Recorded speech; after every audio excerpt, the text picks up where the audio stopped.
என்னை ஆட்கொண்டவரும் நான் சேவிக்கிறவருமான ஆண்டவராகிய இயேசு கிறிஸ்துவின் நாமத்தினாலே அன்பினல் வாழ்த்துக்கள். கிறிஸ்து இயேசுவுக்குள் மிகவும் பிரியமான அன்பு சகோதர சகோதரிகளே, யாத்ராகமத்தின் புத்தகத்தில் 10வது அதிகாரத்தில் 3வது வசனத்தை குறித்து கொண்டு தியானித்து பாருங்கள்.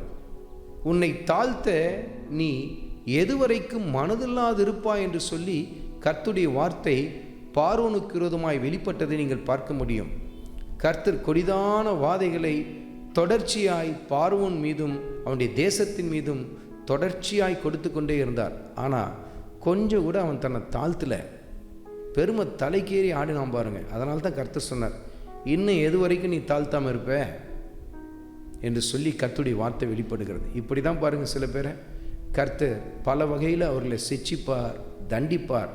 ஆனால் கொஞ்சம் கூட மனம் திரும்புதல் என்பது அவர்களுக்குள்ளே இல்லாமல் இருக்கும்.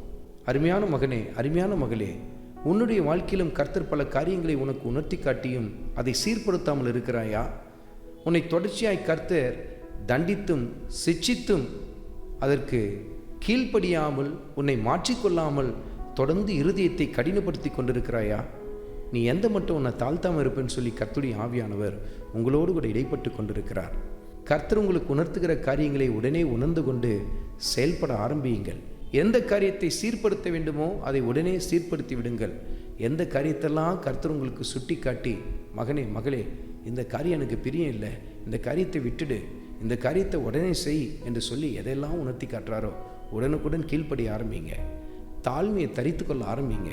கர்த்தர் உங்கள் வாழ்க்கையில் மகிமைப்பட ஆரம்பிப்பார். அன்றைக்கு பார்வோன் தன் இருதயத்தை கடினப்படுத்தினது போல தொடர்ந்து உங்கள் இருதயத்தை கடினப்படுத்தி கொண்டே இருக்காதிருங்கள். தாழ்மையை தரித்து கொண்டு கர்த்தருடைய வார்த்தைக்கு கீழ்ப்படி ஆரம்பியுங்கள்.